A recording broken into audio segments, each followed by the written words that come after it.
छत्तीसगढ़ प्रदेश में टूरिज्म को बढ़ावा, यात्री सुविधाओं के विस्तार और ऑपरेटरों को समस्या असमस्या होने वाली दिक्कतों के निदान संबंधित एवं चर्चा सुझाव दिए जाएंगे। छत्तीसगढ़ यातायात महासंघ के प्रदेश अध्यक्ष सैयद अनवर अली ने कार्यक्रम की विस्तृत जानकारी देते हुए बताया कि प्रवास 4.0 का राष्ट्रीय कार्यक्रम आगामी 29, 30, 31 अगस्त को बेंगलोर में होने जा रहा है। उक्त कार्यक्रम में विशेष रूप से विशिष्ट अतिथि के रूप में केंद्रीय परिवहन मंत्री नितिन गडकरी शिरकत करेंगे। उसी कार्यक्रम के तारतम्य में 7 अगस्त को एक दिवसीय bus car operator confederation of India प्रवास 4.0 कार्यक्रम का आयोजन छत्तीसगढ़ की धरती रायपुर में होने जा रहा है, जिससे छत्तीसगढ़ के कार बस ऑपरेटर को काफ़ी फायदा होगा, क्योंकि देश भर के 13 से ज़्यादा राज्यों के प्रमुख और BOCI के चेयरमैन सहित टीम के प्रमुख पदाधिकारी रायपुर के कार्यक्रम में शामिल होकर छत्तीसगढ़ ऑपरेटरों की समस्या व सुझाव को सुनेंगे, नए पुराने कानून की अधिक से अधिक जानकारी देंगे और नए कानून और बदलाव को विस्तार से बताएंगे, ताकि परिवहन से जुड़े व्यवसायियों को अपने व्यापार में किसी प्रकार की समस्याओं का सामना न करना पड़े। कई बार ऑपरेटर को नए कानून की जानकारी नहीं होती, इसके अभाव में वह भ्रमित रहते हैं। इस कार्यक्रम में छत्तीसगढ़ के लगभग सभी बस कार ऑपरेटर मौजूद होंगे। होटल बेबीलोन में आयोजित इस भव्य गरिमामय कार्यक्रम में छत्तीसगढ़ यातायात संघ के प्रदेश अध्यक्ष अनवर अली ने प्रदेश के सभी बस मालिकों और टूरिज्म से जुड़े कार संचालकों से कार्यक्रम में पहुंचने की अपील की है। कल रायपुर में ऑल ओवर इंडिया के बस ऑपरेटर्स का एक बड़ा सम्मेलन है, जिसमें पूरे देश भर के जो बड़े ऑपरेटर्स हैं और छोटे ऑपरेटर्स हैं, ये सारे लोग यहाँ उपस्थित होकर के अपनी समस्या, उसके अलावा भविष्य में जो केंद्र सरकार के द्वारा जो नीतियां बनाई जाती है उसमें जिन चीज़ों का महत्वपूर्ण उल्लेख तो नहीं हो पाता, और बस व्यवसाय जो है वो देश के बड़े व्यवसायों में से प्रमुख व्यवसाय है। छत्तीसगढ़ में प्राइवेटाइजेशन और बहुत कम राज्य है जहां प्राइवेटाइजेशन है, निजीकरण है। हमारी बसें 7 राज्यों के अलावा विभिन्न राज्यों में जाती है। ट्रेन में बड़ी परेशानियां होने लगी है, तो लोग अब बस की ओर निगाहें टिकाए हुए देख रहे हैं और उसी प्रकार की सुविधा भी हम देने की कोशिश कर रहे हैं।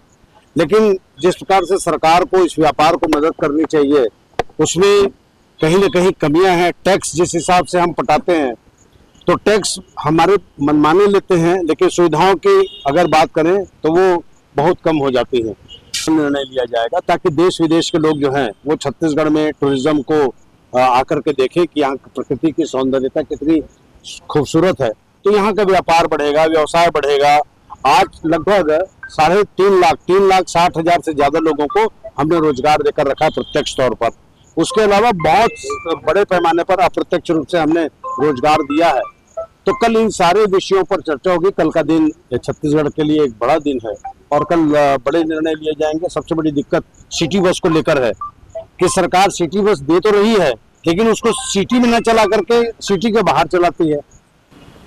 ये प्रेस वार्ता हमने लिया था छत्तीसगढ़ में हमारे एक प्रवास जो बेंगलोर में हो रहा है, उसके पहले एक मीट होती है जिसको कटर राइजर हिंदी शब्द में उसका ये है कि उसका आगाज हमारे छत्तीसगढ़ में करने का एक सौभाग्य मिला है, जिसमें हमारे प्रेसिडेंट इंडिया के आदरणीय प्रसन्ना जी और सेक्रेटरी आदरणीय अफजल जी और 12 स्टेट के प्रेसिडेंट और पूरे छत्तीसगढ़ के एक बस से लेके जो 200 बस का भी मालिक है वो सारे बस ऑपरेटर लगभग 500 के आसपास कल होटल बेबीलोन में सभी लोग आ रहे हैं, जिसका हमने कार्यक्रम रखा है। उस हमारे व्यवसाय को आगे कैसे बढ़ाएंगे, कितना अच्छा करेंगे, इवन सिटी बस से लेके और ये GPS पैनिक बटन यात्रियों को सुरक्षा से लेके कैसे होगा, ये सारी चीज हम वो जानकारी देंगे।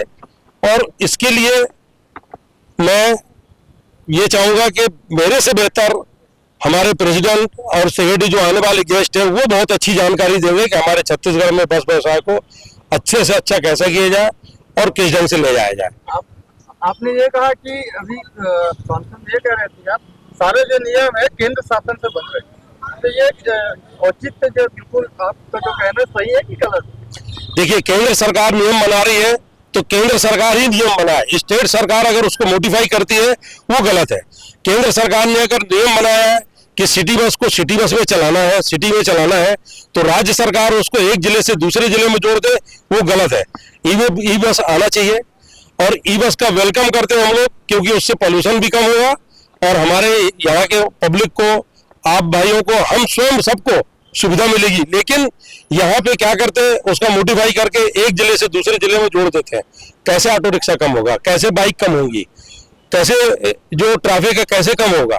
तो इसको मोडिफाई न किया जाए। जैसे जीपीएस में अभी पहले 2019 में लगा, 2019 के बाद केंद्र सरकार ने खुद लेटर दिया, उसको मानने के लिए तैयार नहीं हो, आपने खुद एक लेटर जारी कर दिया। तो ये सब सारी चीजें नहीं होना चाहिए। हमारा सबसे बड़ा फोकस कल के प्रोग्राम के लिए है।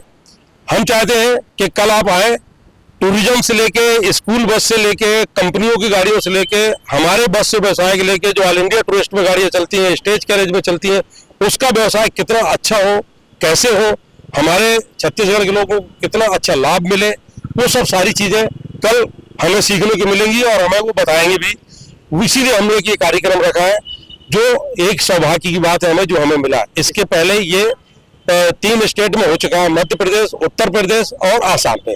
जी सर, नियमों की बात आप कर रहे हैं कि नियम से होना चाहिए। क्या आपकी बसें नियमों से चलती हैं? लोगों को जबरदस्ती, मतलब जहाँ जगह नहीं रहती बैठाने की, वहां भी बैठाया जाता है और लोगों से व्यवहार गलत किया जाता है। क्या इस ओर कभी आपने फोकस किया है? देखिए, आज के डेट में ये जो आपने बात कही, मैं उसको बिल्कुल सहमत हूँ और उसको मानने के लिए तैयार हूँ। आप बिल्कुल सही बोल रहे हैं। लेकिन ये जो हरकत होती है, ये बस स्टैंड के अंदर होती है। बस स्टैंड के अंदर कई बार हमने आपको फोकस भी किया और आपको बताया भी है कि मोटर व्हीकल एक्ट में कहीं भी हाकर शब्द नहीं है। आज हाकर जबरदस्ती यात्रियों को पकड़ते हैं और पकड़ने के बाद में किसी भी बस में ठूस देते हैं, वो गलत चीज है। नियमित किराया न लेकर के अधिक किराया लिया जाता है, वो सिर्फ हाकर लेता है। ऐसे अनऑथराइज बुकिंग एजेंट और हाकरों के ऊपर कार्रवाई हो, जैसी कि पुलिस पहले करती थी, लेकिन अभी कुछ नहीं हो रहा है। हम चाहते हैं कि आपके माध्यम से ये चीज को और हाईलाइट किया जाए, ताकि ये गुंडागर्दी जो बस स्टैंड की है, क्या है कि नहीं है, जहां भी हो रही है वो खत्म हो। कल छत्तीसगढ़ राज्य के लिए और छत्तीसगढ़ के इतिहास के लिए सबसे बड़ा दिन। इससे पहले छत्तीसगढ़ में कार्यक्रम आहूत नहीं हुआ। जो कार्यक्रम 29, 30 और 31 अगस्त को बेंगलोर में आहूत किया गया है, उसका आगाज छत्तीसगढ़ राज्य में किया जा रहा है, वो भी रायपुर में किया जा रहा है। और इसमें जो बस ऑपरेटर्स की समस्याएं हैं, पॉलिसी को लेकर समस्याएं हैं, संचालन को लेकर समस्याएं हैं, ई बस को लेकर समस्याएं हैं, VLTD है, पैनिक बटन है, सब पे डिस्कस होगी। चाहे वो स्कूल बस ऑपरेटर हो, कंपनी बस ऑपरेटर हो या स्टेज कैरेज बस ऑपरेटर हो, सभी समस्याओं पे विस्तार से विचार विमर्श किया जाएगा। और जितनी भी बातें होगी वो 29, 30, 31 अगस्त को माननीय गडकरी जी के समक्ष में भी LCD के माध्यम से बेंगलोर में प्रदर्शित की जाएगी। ये हमारे लिए सौभाग्य की बात है, हर्ष की बात है और बहुत ही खुशी की विषय है कि हमको ये अवसर प्राप्त हुआ कि हम उस कार्यक्रम के आयोजक